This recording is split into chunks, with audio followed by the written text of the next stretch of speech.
Здравствуйте все! Добро пожаловать на канал Магия Песка.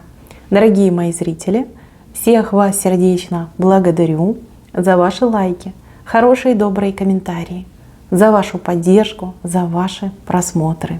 Земной вам поклон! Давайте сегодня сделаем отсыпочку на такую тему. Крутые повороты вашей судьбы. Посмотрим на вашу судьбу. Загадайте, пожалуйста, на себя и давайте узнаем. Я прошу высшие силы дать мне возможность ответить на все ваши вопросы и послать для вас только самую важную, нужную и полезную информацию.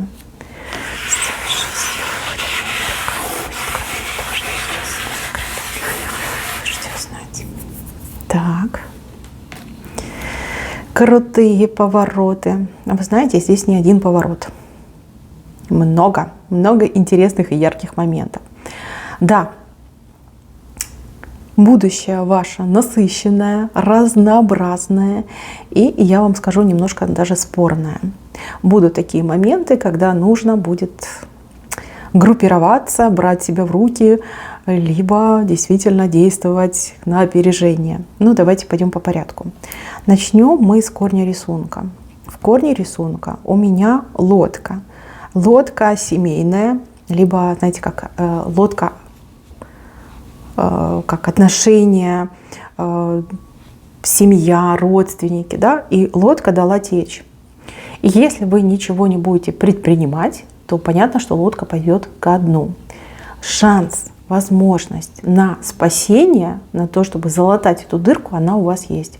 Только вы ее в упор пока не видите, либо, в принципе, не воспринимаете. Не ждите чудес от природы, не ждите чудес от кого угодно, да? Их не будет, все в ваших руках. Хотите сохранить эту лодочку, да, чтобы дальше все вместе плыть? Ну тогда действуйте, подумайте, вот что я могу сделать для того, чтобы лодка осталась на плаву. Поверьте, у вас достаточно и сил, и возможностей для того, чтобы все сохранить.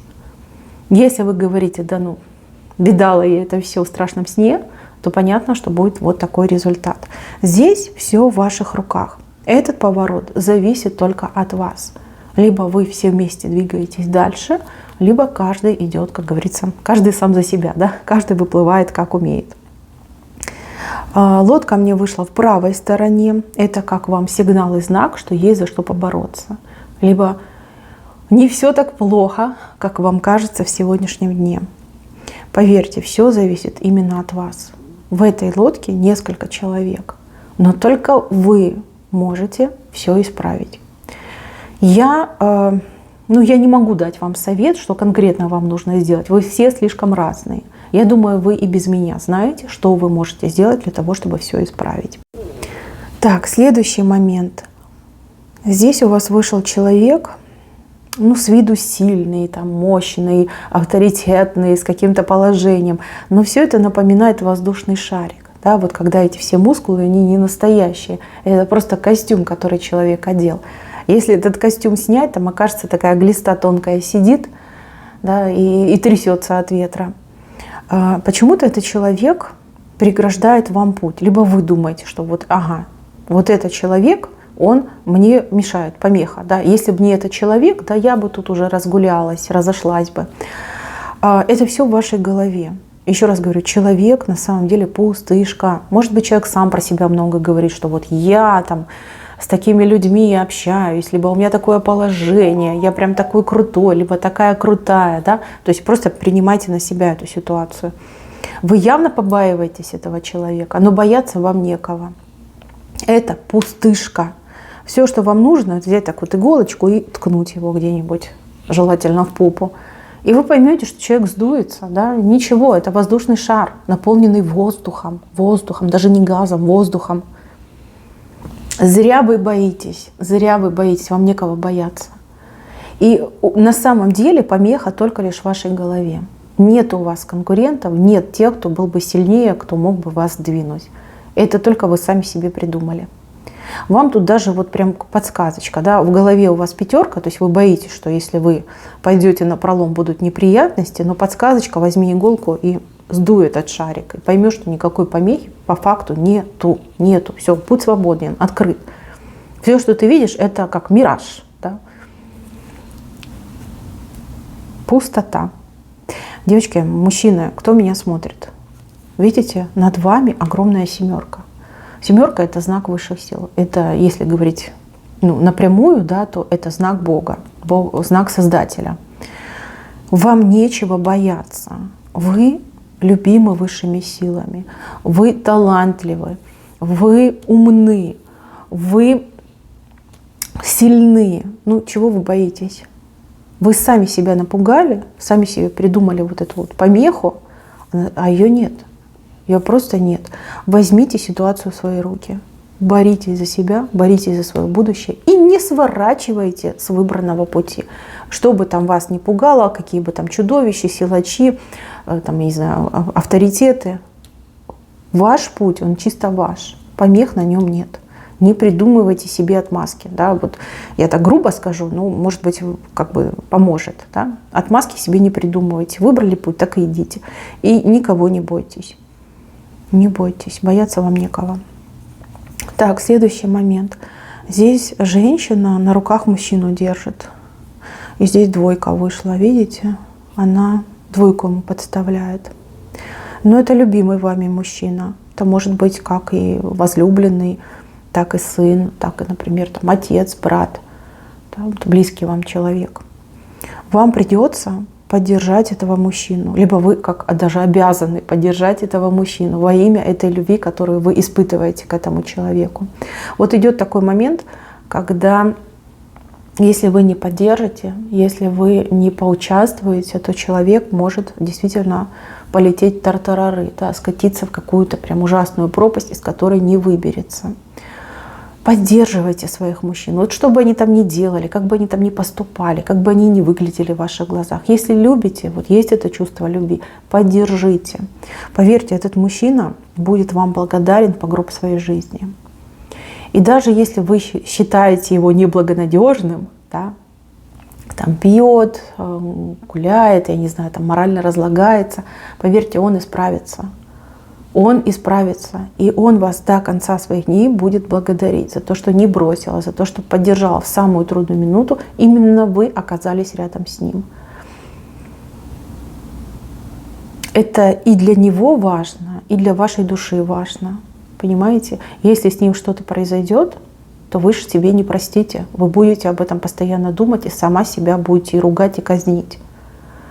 Да, он сейчас оступился, да, он сейчас, может быть, как-то себя ведет очень плохо, неправильно, аморально, но ему очень нужна ваша поддержка. Поэтому помогите, поддержите, вы не пожалеете. И он, понимаете, благодаря, возможно, даже вашей поддержке начнет свой путь к исправлению и будет вам благодарен до конца своих дней. Так, следующий момент. Если у вас какие-то спутанные дороги, очень спутанные, спутано, напутано, не пойми что. Здесь вам с чем-то придется разбираться. И здесь такой совет: никому не доверяй. Никому не доверяй. Все делай сама, самостоятельно, либо все делай сам. Здесь не должно быть чужих рук, здесь не должно быть чужих мыслей, здесь не должно быть чужих глаз. Вы сами должны разобраться. Здесь прям, как и грешное, и праведное, и все это спуталось. Может быть, это конкретно какие-то дороги, да, вы там что-то планируете, что-то не получается, какие-то накладки, да, нужно самой сесть, вот прям разобраться, спланировать.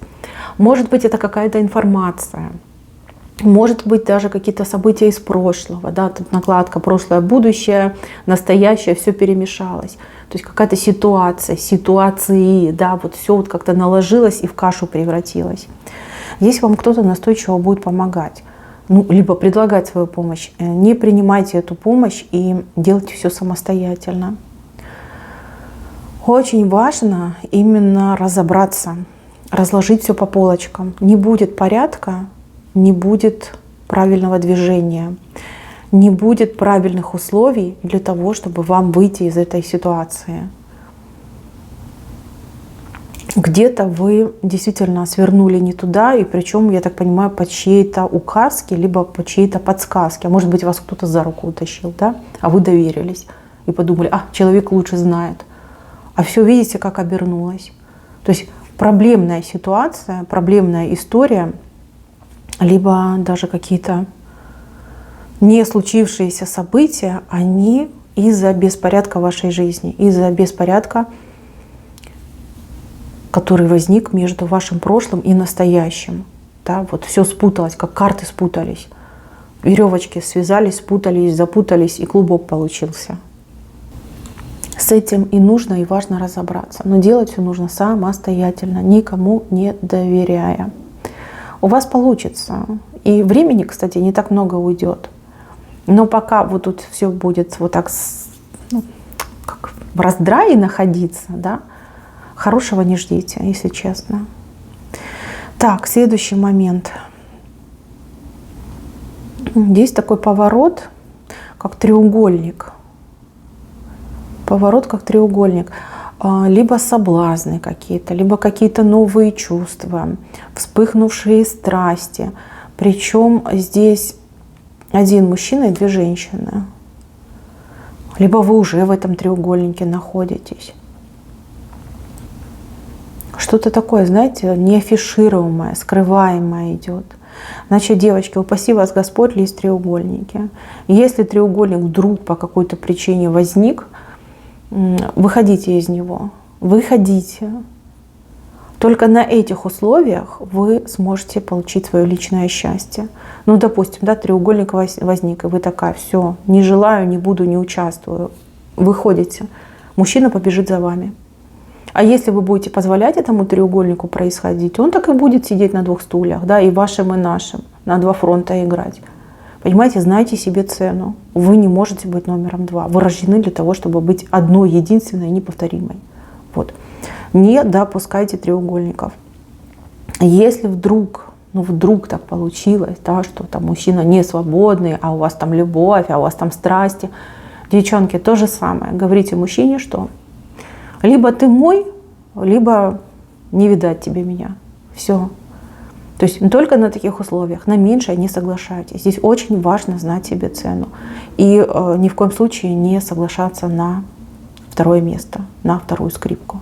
Ни в коем случае. Вам это вообще противопоказано. Вы вот таким образом просто убиваете свое везение и свою удачу. То есть даже, знаете, как в жизни показываете. Да, немного не надо. Да, я могу там быть временной женщиной, либо я могу всем своим там хорошим эмоциональным делиться. Не надо. Вы одна единственная, неповторимая, вы королева, и несите свою корону с гордостью. Вот, всегда ставьте вот ультиматум, либо вопрос ребром. Поверьте, это даст потрясающий результат, и вы не пожалеете. Еще и будете благодарить высшие силы за такой крутой совет, да, который вам очень поможет. Так, следующий момент. Следующий момент связан, больше похоже на предложение. Предложение, которого вы не ждете. Предложение, которое как настигнет вас внезапно. Да, вот кто-то может прям возникнуть, предложить. Может быть, там через кого-то вам будут предлагать. Может быть, вы о чем-то узнаете, там спросите, а он скажет, а давай, да, давай, мы там берем, принимаем, набираем, нам нужно. Может быть, вы чем-то занимаетесь, да, хотите себя в чем-то попробовать. В общем, идет такое предложение, как гром среди ясного неба. Вы даже немножко испугаетесь. Испугаетесь и, скорее всего, даже растеряетесь. Да, вот как мне поступить? Как мне поступить? Что сделать? Да? Как будет лучше для меня, для моего будущего? Опять же, смотрите, у одних предложение связано с работой, у других с собственной реализацией, там, талантом, например, вашим. У третьих это могут быть даже какие-то любовные истории, да, вот с любимым человеком куда-то уехать, переехать, либо к любимому куда-то там махнуть далеко-далеко. Значит, девочки, здесь однозначно, пусть с левой стороны, пусть вы напугаетесь, но предложение это надо принимать. То есть это как обновление вас и вашей жизни, вот это предложение. Это предложение в ваших глазах будет немножко сомнительное, но на самом деле оно реально судьбоносное. Вы его получаете, и если вы на него говорите положительный ответ, говорите «да, я согласна», либо там «я принимаю», то вы тем самым перезапускаете свою жизнь. Знаете, как апгрейд проходите, перезапускаете. То есть все уже будет в каком-то улучшенном формате, в ускоренном режиме и более в каких-то насыщенных светлых тонах. Если вы все оставите как есть, следующего предложения вы будете ждать, ну, по крайней мере, года 2-3 точно. Вот следующую эту переломную точку. Опять же, предложение может быть и любовное, и рабочее, профессиональное, любое может быть предложение. Оно именно вот внезапно как-то влетает в вашу жизнь, и вам прям так и говорят: вот решайся здесь и сейчас. Да, нет, нет. И вы в шоке, вы не понимаете, да, что мне делать, как мне поступить. Говорите «да». Говорите «да», и вы точно не пожалеете. Это перезапустит вашу жизнь и все основные жизненные процессы.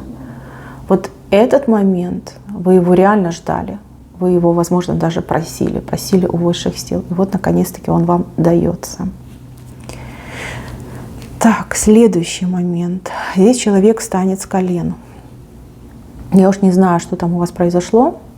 Может быть, это чисто ваше ощущение, что вы на коленях стояли. Может быть, действительно были люди, которые вас просто принуждали, да, вот ставили вас в такую позицию, а вы ничего поделать не могли. Может быть, это с здоровьем связано. Да? Человек не мог встать на ноги, ползал на коленях, потому что сил не хватало, потому что болячка все силы отбирала. Да? То есть и так может отыграться. Смотрите, вас человек вот в образе ангела просто вот так, знаете, за плечи так берет и поднимает. Смотрите, у одних отыграется действительно чудо произойдет, вы исцелитесь. А у других отыграется, что найдется такой человек, которого вы будете воспринимать как ангел. Ангел во плоти, да, в человеческом теле, который вас поставит на ноги. Просто какой-то особенный человек, особенный. Вот и все будет особенное. И взгляд, и повадки, и характер. Да, и действительно, может быть, человек обладает не только знанием там, медицины, но и еще какими-то, скажем так, эзотерическими практиками, и в совокупности, да, получается такой вот прям оптимальный симбиоз, который помогает вас излечить. Человек не только физически вас исцелит, но и душу вашу исцелит.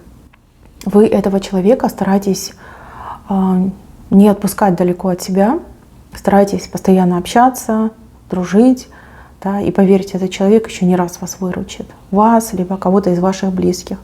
Такие люди, они уникальные, крайне редко встречаются в жизни. Если исцеление произойдет как чудо, не забудьте сделать откуп. Поверьте, это тоже сыграет очень серьезную роль в вашей жизни.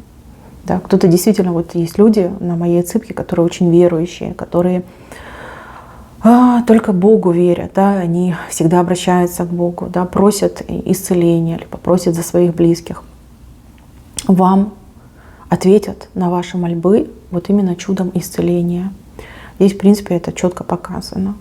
Не забывайте делать откупы. Я уже много раз говорила, откупаться можно как вам угодно, начиная от того, что там дать милостыню, заканчивая просто там покормить животных. Да, но с мыслями, что вы откупаетесь от той и той ситуации. Так, мои милые, на этом все. Спасибо всем за внимание. Всем пока-пока.